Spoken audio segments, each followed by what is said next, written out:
मैं इसके साथ ही अपने गुरु प्रोफेसर कैलाश नारायण तिवारी जी को आमंत्रित करता हूं कि वो आएं और अध्यक्षीय वक्तव्य के साथ संगोष्ठी का समापन करें।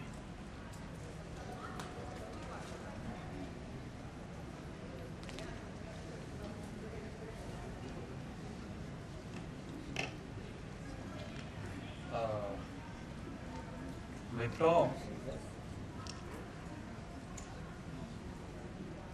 ये समय कितना कै बजे खत्म होने का है? 4:30 बजे। नहीं, 4:30 बजे के बाद कोई सेशन?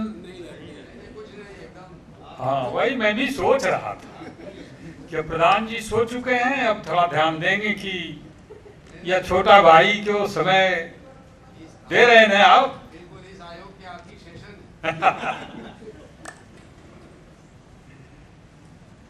सभागार में बैठे हुए आचार्य सूर्य नारायण जी और प्रोफेसर रणजीत साहा जी, हमारे बड़े भाई भी हैं, मित्र भी हैं, प्रोफेसर अनिल जी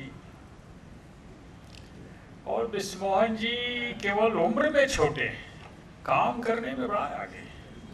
हाँ, और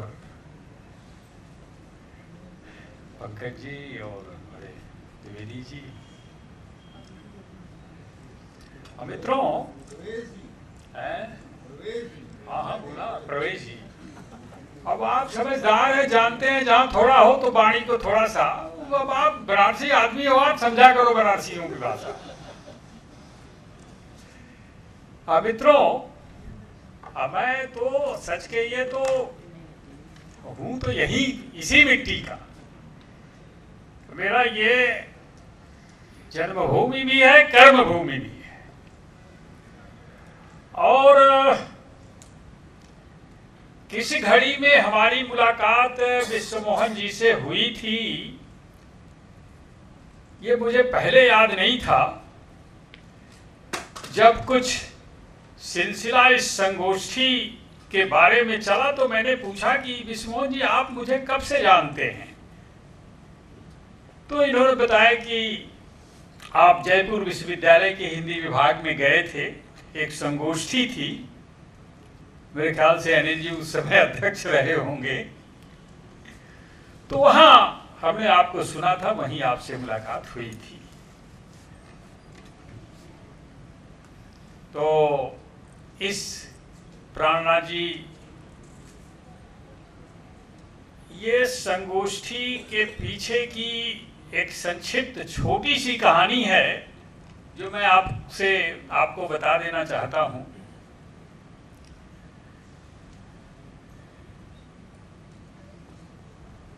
ये संगोष्ठी को जब हमारे सामने चर्चा पर चर्चा चली तो मैंने बनारस हिंदू यूनिवर्सिटी के हिंदी विभाग को, डॉक्टर साहब ध्यान से सुनिएगा साहब जी, मैंने उनसे निवेदन किया कि आप लोग करिए इसको, ये अच्छा रहेगा। लेकिन पता नहीं 10-15 दिन तक तो कोई जवाब ही नहीं मिला मुझको। फिर मैंने ही फोन किया, हमने कहा भाई, हम लोग अकादमी जगत में हैं तो संगोष्ठियों पर खर्चे वगैरह सब कुछ और कौन कितना पैसा देता है, आय व्यय सब कुछ जानते हैं। तो संगोष्ठी कराना अपने आप में एक बहुत बड़ा काम है और आपको तो सिर्फ एक निमित्त बनना है और आपका नाम महामती प्राणनाथ जी से जुड़ेगा और बाकी सारी चीजें तो ये मिशन करेगा।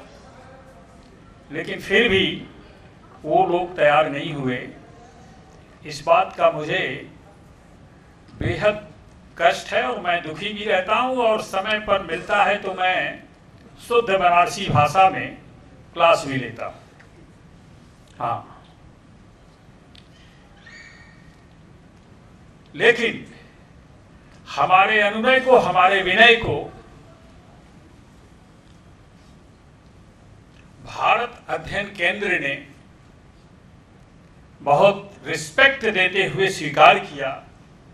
रियली ये धन्यवाद शब्द उनके लिए बहुत छोटा पड़ेगा। और आज उसी सारे परिश्रम का फल है कि हम लोग यहाँ 2 दिन का ये सेमिनार आयोजित किए हैं। सच कहिए तो इस पूरे सभागार में प्राणनाथ जी के बारे में ठीक ढंग से जानकारी रखने वाले 3 ही 4 लोग हैं, जिसमें मैं तो बिल्कुल नहीं हूं, एकदम दूर खड़ा हूं। बात बिल्कुल सच कह रहा हूं आपसे।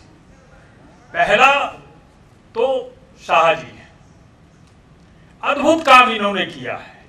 और अभी आप लोगों के पास जो किताबें घूम रही है, इन्हीं की, आप ही की घूम रही है। और अनिल जी और स्वयं आचार्य जी आप, और विश्वमोहन जी भी, क्योंकि जुड़े हुए हैं ना, तो आप लोग प्राणनाथ जी के हर रचनाओं को ठीक ढंग से आप लोगों ने पढ़ा है। तो आप लोग जो कहेंगे, हम श्रोताओं को एक तरीके से वही हम लोगों के अंदर सब जाएगा। क्योंकि हम लोगों ने व्यक्तिगत तौर पर देखिए अभी बहुत स्टडी नहीं किया। हमने भी, जब हमको ये तय हुआ तो कुछ किताबें मिली, मेरे पास कोई किताब नहीं था, मैंने पढ़ा। बहुत सारी चीजें होती हैं जिसमें मैं बहुत ऐसा कुछ नहीं कह सकता जो एकदम से नवीन और चौंकाने वाला हो, क्योंकि अभी प्राणनाथ जी के व्यक्तित्व और उनके कृतित्व पर बहुत विचार करना है। और विचार करने की शुरुआत अब हो चुकी है। बनारस हिंदू यूनिवर्सिटी, वो होता है ना कि क्या होता है ना, वो लाठी, ये जो है 100 लोगों पर ये एक ही पर्याप्त होती है। तो ये तो 100 सुनार की, 1 लुहार की।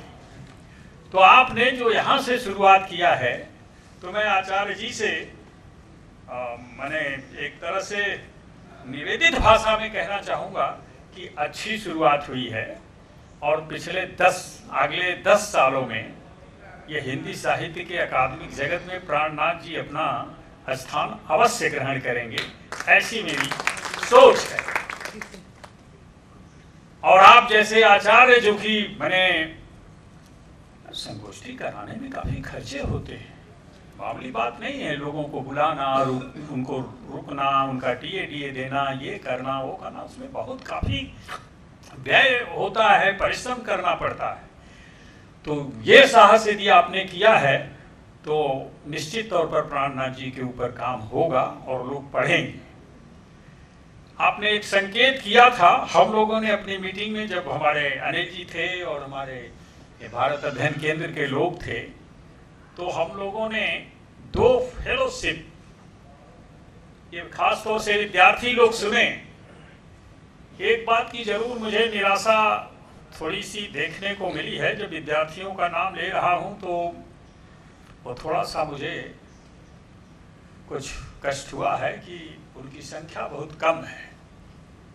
शायद उसका कारण ये है कि अभी जो हमारा भारत निर्माण केंद्र है, इसमें विद्यार्थी नहीं है। विद्यार्थी तो हिंदी विभाग में है ना, विद्यार्थी तो कॉलेज में मिलेंगे। अभी तो 4-5 साल हुआ ना इसको स्टार्ट हुए, तो वहाँ विद्यार्थी नहीं है। इसलिए ये थोड़ा सा हाल आपको खाली खाली मिल रहा है। वरना बनारस में संगोष्ठी हो, भरा न हो, ऐसा होता नहीं है। ये सिर्फ और सिर्फ साहित्य अकादमी में होता है।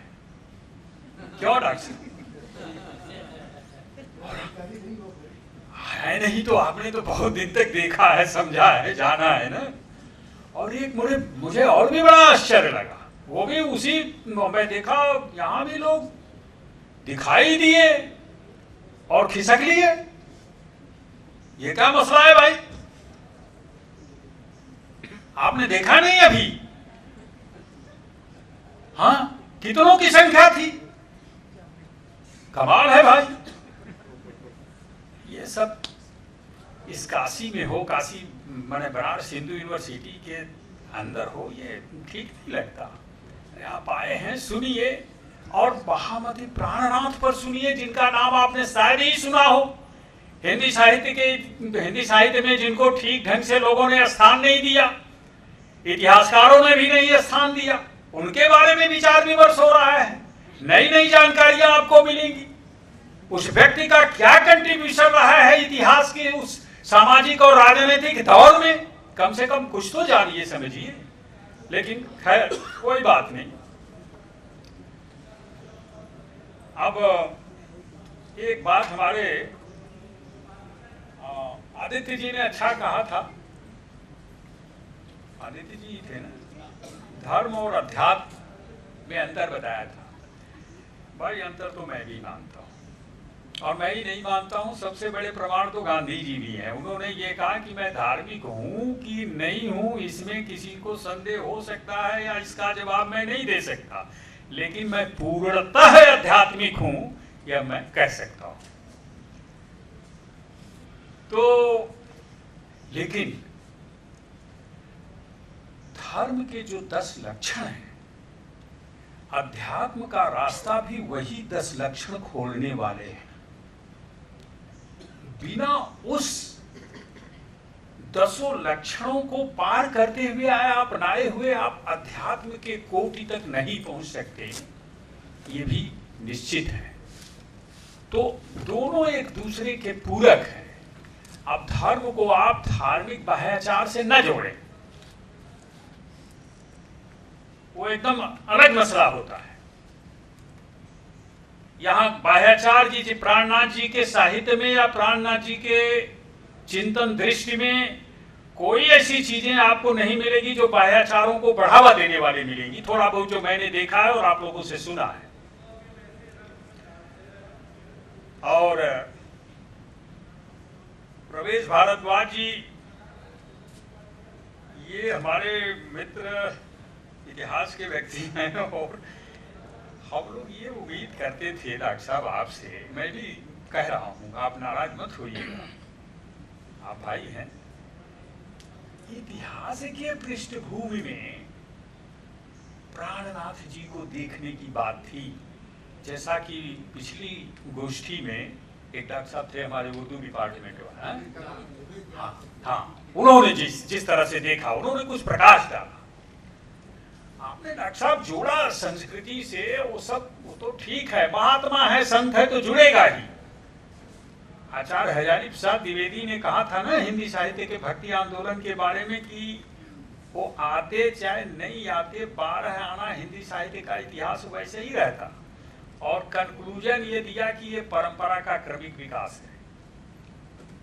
तो ये हमारे जितने भी आचार संत लोग हैं, ये उसी सनातन परंपरा के क्रमिक विकास के तहत ही आते हैं। कोई किसी को कहीं नहीं काटता, कहीं नहीं छाटता, सब एक दूसरे से जुड़ते हैं और कुछ जोड़ते जाते हैं।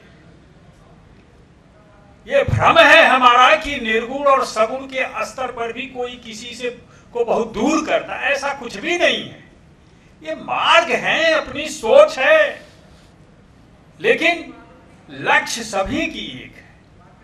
तो परंपरा के क्रमिक विकास में तो ठीक है आपका वक्तव्य, लेकिन हम लोग सोच रहे थे कि जहांगीर, शाहजहां, जहांगीर और औरंगजेब, ये 3 शासकों का काल रहा है। और यदि मैं ये कहूं कि 1618 में जन्म हुआ था। आपने एक बड़ी अच्छी बात डॉक्टर साहब कहा आपने, अनिल जी, मैं एकदम मुग्ध हो गया कि जब वो अरब देश की यात्रा पर थे तो वो मेहराज ठाकुर थे, प्राणनाथ नहीं थे।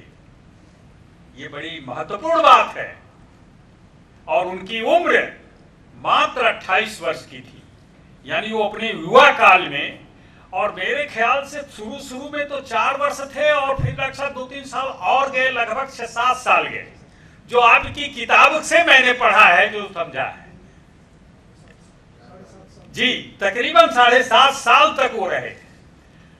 और हमारे डॉक्टर साहब ने पता नहीं कैसे कबीर दास को भी इसमें जोड़ दिया। मुझे थोड़ी हंसी भी आई। मैंने, प्रधान जी हमारे बड़े भाई हैं, वो बड़े विद्वान, मध्यकाल के वो विशेषज्ञ, मैंने उनसे इशारा किया इसमें क्या है। उन्होंने कहा सुना जाता है। तो सुना ही नहीं जाता है, इसका कोई फैक्ट वगैरह नहीं है, लेकिन प्राणनाथ जी का फैक्ट है, क्योंकि आपने रिसर्च करके लिखा है, आपके पास वो सारा दस्तावेज है।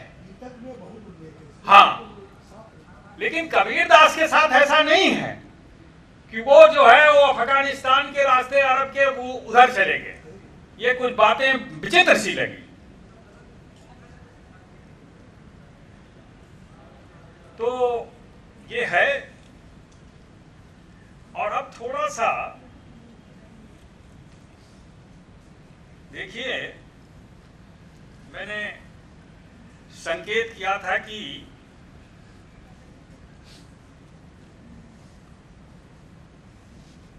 हम तो सारे संतों को पढ़ते हैं तो सभी की मूल चेतना एक ही दिखाई देती है। एक तो समाज में समरसता की जीवन लोग बिताएं और दूसरे स्वयं को समझें, अपने को। और जब हम अपने को समझने लगेंगे तो बहुत कुछ इतने जो हमारे व्यावहारिक जीवन में जो दुर्गुण हो आते हैं वो अपने आप धीरे धीरे खत्म होते जाएंगे। तो संत जो हैं वो आध्यात्मिकता की ओर ले तो जाते हैं, लेकिन ऐसा नहीं है कि वो व्यावहारिक जीवन के लिए कोई संदेश नहीं छोड़ते। वो संदेश छोड़ते हैं और वो संदेश सिर्फ और सिर्फ समरसता का होता है। चाहे अच्छा, ये सारे हमारे जो संत हैं ये तो भाई एक दो आप जानते हैं, हिंदू मुसलमान बड़े 400 पहले स्थापना हुई थी मुस्लिम सत्ता की। उसके पहले 55 वर्ष शासन कर चुके थे। तो जो समाज को जैसा वो बनाना चाहते थे उस समाज की सच कहिए तो इस देश में आज भी जरूरत है। अब इस पर कुछ डिबेट भी लोग करते हैं, जिसका समय स्थान ये नहीं है। लेकिन समरसता होनी चाहिए, क्योंकि समरसता यदि नहीं होगी तो भारत के समाज की जो बनावट है उसमें बड़ा मुश्किल होगा जीना लोगों का। तरह तरह के संप्रदाय, तरह तरह की भाषा, तरह तरह की बोली, तरह तरह के खान पान, सब कुछ तो विभिन्नताओं में एकता। और वही चीज जो है प्राणनाथ जी भी जो है उसी समरस समाज की स्थापना करते हैं और उसी के लिए वो जागरण, ये जो जागरण है ये मैंने जागृत करना लोगों को। एक बात चली थी औरंगजेब को लेकर के, और मुलाकात हो नहीं पाई थी। औरंगजेब तक पहुंचने ही नहीं दिया उनके लोगों ने, पहुंच ही नहीं सकते थे।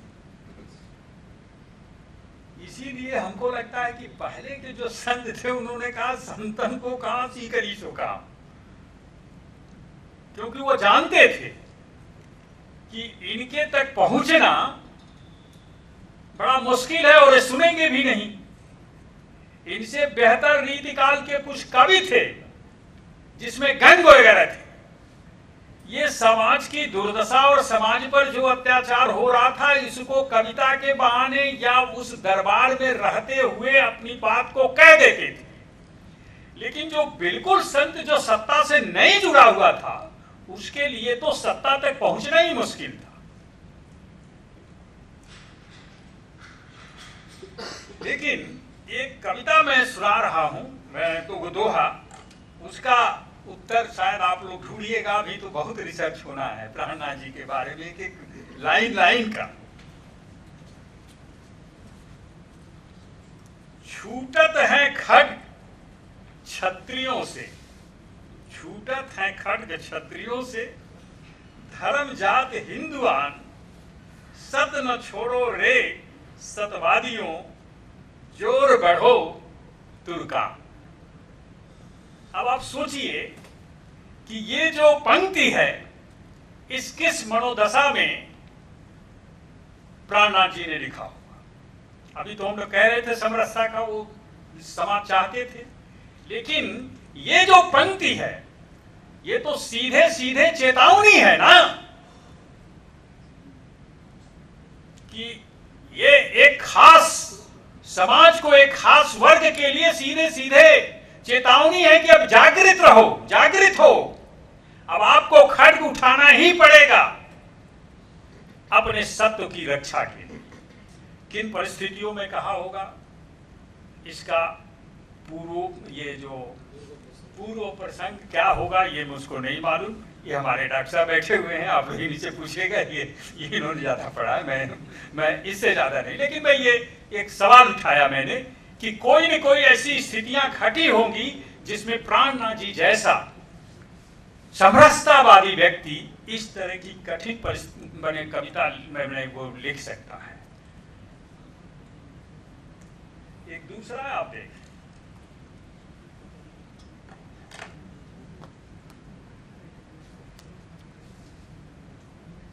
तौलो कीमे उत्तरखंड भरत को गए उत्तम हिंदू धर्म, बाकी छत्रपतियों के सिर आए रहे इत शरम। ये छत्रपति की ओर है इशारा। आप एक चीज और ध्यान रखिएगा, इस पर विशोध का मुझे लगता है कि प्राणनाथ जी जैसे महात्मा गांधी अहिंसावादी होते हुए भी 1942 में करो या मरो का जब नारा दिया, तो मरो का क्या मतलब होता है भाई? मरो और मारने की जब बात होगी तो हिंसा होगी ना। तो अंत में जा करके वो जीवन भर का जो जिस सत्य को वो जिए थे, लास्ट में उन्होंने कहा प्रधान जी स्वीकार कर रहे हैं ना, क्या मतलब हुआ इसका करो मरो का? तो ये हमारे प्राणनाथ जी को कुछ तो आभास हुआ होगा। और फिर छत्रपति को और राजाओं के यहाँ, कई राजाओं के यहाँ गए हैं, छत्रसाल के यहाँ गए हैं, और वो जयपुर में वो जो राजा थे, हाँ उदयपुर भी गए थे। हर राजाओं के यहाँ जाकर के उनको जागृत करना, उनको बताना कि आप अपने कर्तव्य के प्रति सचेष्ट होइए। तो कहीं ऐसा तो नहीं कि प्राणनाथ जी शास्त्र को, तो खैर वो शास्त्रवादी तो नहीं थे, ये तो मैं नहीं कहूँगा, बड़ी सीधी सी बात है। शास्त्र का अर्थ दूसरा हो जाएगा, उसको तो वो नहीं जीते थे। लेकिन वो इस बात में विश्वास करते थे कि यदि संकट इस तरीके का है तो आप सारे लोगों को एक साथ जुट करके इसका मुकाबला करना चाहिए। और औरंगजेब अपने ज़माने में किन किन चीज़ों के लिए को ख्यात था, ये आप सारे लोगों को मालूम है। मेरे ख्याल से इसी वजह से इस तरीके के पद की रचना उन्होंने किया। आप देखिए परंपरा में वो कहाँ जुड़ते हैं, कबीरदास से या और पूर्ववर्ती परंपरा से। सत चाहो तो सबदा चीन्हो। शाह जी को याद है सब, हम इधर बोल रहे हैं वो उधर बोल रहे हैं। सत चाहो तो सबदा चीन्हो, आप इन देवे दिखाई, अजिन पाया तीन माही समाया, राखत जी ही छिपाई। अब आप इस पद की तुलना कबीरदास से करें, कहीं आपको कुछ अंतर लगेगा? कोई अंतर नहीं मिलेगा। कबीरदास भी तो इसी बात को कहते हैं, जरा शब्द बदल देते हैं, मूल तो एक ही है, उसे अलग हो ही नहीं सकते। और कबीरदास के बारे में भी जिन लोगों को भ्रम होता है, बड़ा बड़ा इधर तमाम शोध पत्र ऐसे मिलते हैं, तमाम ऐसे विचारक मिलते हैं जो ये कहते हैं कि वो परंपरा के विरोधी थे और धर्म के भी विरोधी थे। मैं कहता हूं यार, ये धर्म का जो आडंबर था उसके विरोधी थे। और परंपराओं में जो उदात्त परंपरा रही है उपनिषद की, वेद की, उस परंपरा को तो वो जी रहे हैं। बल्कि बाबा उतना जी रहे हैं कि नहीं कहने में थोड़ा सा संकोच होगा, लेकिन कबीरदास तो जी ही रहे थे। उनकी एक एक पंक्तियां बताती हैं इसलिए जिनको ये भ्रम होता है कि वो उनका कोई अलग पंथ था, अलग पंथ नहीं था, वो निर्गुण और सगुण को लेकर के था। और लास्ट में तुलसीदास भी तो वही में पहुंचे, अगुण ही सगुण ही नहीं कछु भेदा, उभय हर ही भव संभव खेला। बता दिया यद्यपि ज्ञान के पण की धार। आप ध्यान लगाएंगे और मंदिर में जाकर के केंद्रित होंगे, दोनों में तो अंतर पड़ेगा ना, मुश्किल होता है ना ध्यान को केंद्रित करना।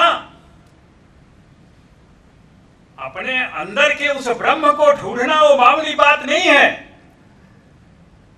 तो कबीर दास या पूरी की पूरी उसके पहले की भी जो संतों की परंपरा है, उस सारी परंपरा का विकास ही महामती में होता है। थोड़ा सा इधर उधर कुछ उसमें आपको नवीनता मिल जाएगी, लेकिन वो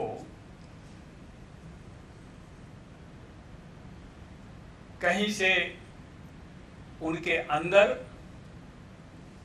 अपने विरासत के प्रति विरोध का भाव नहीं था। और संप्रदाय सभी का अपना चलता है। उसके बाद उनको एक चीज आपने किसी ने कहा था, वो बड़ा मुश्किल था। हाँ, प्राणनाथ ने नहीं लिखा। हाँ भारद्वाज जी, आपने ये कहा था कि ये जो कुछ भी लिखा गया है स्वयं प्राणनाथ जी ने नहीं लिखा है। How you can say? आपने कहा था शिष्यों ने। डॉक्टर साहब आप बताएं। होती रही ना, उन्हीं के समय में होती रही। हाँ, कबीर दास को तो 100 वर्ष बाद संकलन हुआ है, लेकिन प्राणनाथ जी का संकलन उनके जीते जी हुआ है ना, उसी टाइम में हुआ है। जैसे जैसे चौपाइयां आती थी तो उनके पास में जो उनके पार्षद रहा करते थे, हाँ हाँ, नहीं लिखा मेरा भाई, जैसे बुद्ध ने स्वयं नहीं लिखा। नहीं, वो टाइप राइस कर दिया था। तो ये थोड़ा सा वो हमें थोड़े से चौंकाने वाली, जब डॉक्टर साहब ने क्लियर कर दिया कि नहीं वो आपकी बात से ऐसा लगा, तो ये मैंने थोड़ा सा कहा कि थोड़ा सा इसको हाँ हाँ हाँ। अब बड़ा संत जो इतना महात्मा है, जो स्वयं को जान चुका है, वो तो सिर्फ बोलेगा और आप सुनोगे, गुनोगे, फिर धुनोगे, तब उस स्थिति में आओगे। और इस तीनों की प्रक्रिया में बड़ा अंतर है। तो जो लोग कबीरदास से लेकर के प्राणनाथ जी को पढ़ेंगे वो इसको समझेंगे। और इसी के साथ मैं अपना वक्तव्य अब समाप्त करता हूं, क्योंकि मैं बहुत बड़ा पंडित प्राणनाथ जी पर नहीं हूं, मैं पहले ही बता देता हूं। हाँ, और एक चीज ये जरूर है कि इस पूरे 2 दिन सेमिनार का जो आप लोग की इच्छा थी, ईश्वर करें कि कल तक वो बिल्कुल जो है एकदम से पूर्ण हो जाए। एक ये यज्ञ है 2 दिन का, हो ही जाएगा, और फिर हम लोग आगे इन पर विचार करते रहेंगे, पढ़ते रहेंगे। बहुत बहुत धन्यवाद आपको।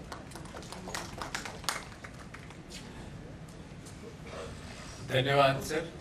संतों ने जिस समाज का, जिस दुनिया का स्वप्न देखा था, हम लोग उसे कितना अभी तक पा पाए हैं और कितना अभी बाकी है, इस पर चर्चा जरूर होनी चाहिए। मैं इस सत्र के औपचारिक धन्यवाद ज्ञापन के लिए विश्व मोहन जी को आमंत्रित करता हूं कि वहाँ और वक्ताओं का और इस सत्र में सम्मिलित लोगों का धन्यवाद ज्ञापन करें। विश्व मोहन जी।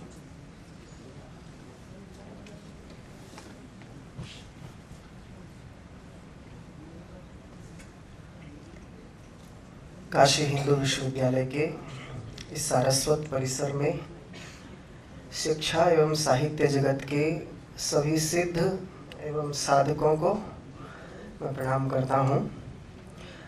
अच्छा, सुबह से जब बार बार मेरा नाम लिया जा रहा था कि मैंने बहुत मेहनत की, तो मुझे एक बात ख्याल में ये आ रही थी कि बचपन में मैं इस बात को लेकर बहुत कूटा पीटा गया हूँ, कुछ नाम लेकर के, बड़े लोगों के नाम लेकर के। जैसे हमारे संप्रदाय के जो प्रमुख आचार्य हैं, आचार्य श्री का नाम बड़ा बार बार लेकर के, हमारे मुरलीधर द्विवेदी जी हमारे ही गुरुकुल में रह करके पढ़े हैं, वे जानते हैं।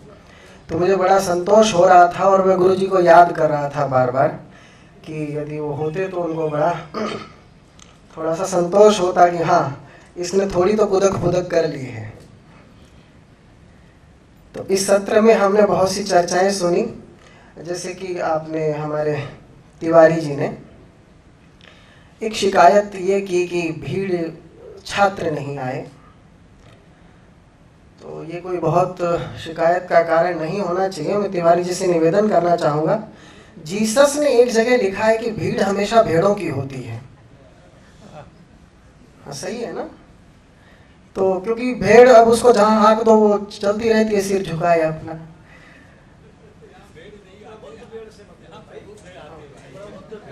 नहीं तो वो फिर भीड़ ही नहीं होती, मुझे लगता है। हाँ, नहीं, ये एक आत्मसंतुष्टि की बात होती है कि अब आपका सामान नहीं बिका तो आप उसे कहिए कि हीरा है। ये एक मतलब आत्ममुग्धता है एक तरह की। लेकिन चलिए, फिर भी आज अपने तिवारी जी ने एक अभी बड़ी, जब मैं उन्हें सुन रहा था तो आप सब ने नोट किया होगा कि वे सीख भी रहे थे और सिखा भी रहे थे। ये एक महत्वपूर्ण बात लगी। तो उन्होंने अपना समय दिया, उनका विशेष धन्यवाद। और हमारे प्रणामी विश्व परिषद का महत्वपूर्ण कार्यभार अपने कंधों पर लेकर चलने वाले हमारे आदरणीय डॉक्टर मुरलीधर द्विवेदी जी, उन्होंने अपना ओजपूर्ण वक्तव्य यहाँ पर रखा और हम सबको उसका लाभ मिला। उनका भी मैं बहुत बहुत धन्यवाद कहता हूँ। और प्रोफेसर प्रवेश भारद्वाज जी, आप जब आए और आपकी मेधा और आपकी सामग्री जो आपके पास है, उसको देख करके जो आपने महामती प्राणनाथ जी के ऊपर कहा, उसमें हमें ऐसा लगता है कि आपको एक बार फिर आमंत्रित किया जाना चाहिए और पूरी तैयारी के साथ और पूरे साजो सामान के साथ आप एक बार फिर आएं। क्योंकि क्या होता है कि जब व्यक्ति के पास बहुत फैकल्टीज़ होती हैं, उसके पास बहुत सारे विकल्प होते हैं, बहुत आंकड़े होते हैं, तो वो इधर उधर घुचड़ पुचड़ जाते हैं। और विद्वानों में ये आम बात है कि विषय से भटकना एक आम बात है। तो उतनी कोई बड़ी बात नहीं, लेकिन आगे हम जब आपको बुलाएंगे तो हम आपको इस रूप में पाएंगे। मैं आशा करता हूँ कि आप महामती प्राणनाथ के जितने भी ऐतिहासिक पक्ष हैं, ये मेरा निवेदन भी है सर, मैं छात्र हूँ और अध्यापक आप हैं। अब ये सही है कि मैं इस विश्वविद्यालय का छात्र नहीं हूँ, लेकिन तब भी छात्र तो हूँ और मेरे लिए गुरु उतना ही पूज्य है, चाहे किसी भी विश्वविद्यालय का हो। तो मेरा निवेदन आपसे रहेगा कि प्राणनाथ जी के जितने भी ऐतिहासिक पक्ष हैं, हमारे डॉक्टर अनिल जैन जी ने कहा कि इतिहास के इतने सारे फैक्ट, इतने सारे साक्ष्य, बीतक, सब बीतक आपको मिला था? हाँ जी, श्री रास मिला, बीतक नहीं मिला आपको। तो बीतक में अच्छा, तो इतिहास में जैसा जैन सर ने कहा कि उसमें बीतक के बहुत साक्ष्य हैं और बहुत से उल्लेख मिलते हैं। तो इतिहासज्ञ को बुलाने का हमारा अर्थ ये था कि प्राणनाथ जी इतिहास से कैसे जुड़ते हैं और अपने देश काल से कैसे जुड़ते हैं, इस बात को हम लोग प्रमाणित करना चाहते थे। लेकिन यहाँ पर बैठे सभी लोग जानते होंगे कि गुरुकुल परंपरा में जब शिष्य पढ़कर निकलता था, 12 साल पढ़ लिया, पढ़ाई पूरी हो गई और अब निकल रहा है, तो अब गुरुकुल में तो घर जैसी सुविधाएं मिलती नहीं। तो अब बालक घर चला गया तो वापस क्यों आएगा? तो क्या करते थे कि फिर एक अनसुलझा प्रश्न उसके सामने छोड़ देते थे। अब वैसे तो आए ना आए, पर उस प्रश्न के लिए जरूर आएगा वो। तो अब मुझे लगता है कि अब ये जो काम बाकी है ये आगे के सत्र, आगे के संगोष्ठियों में हम आपसे करवाएंगे।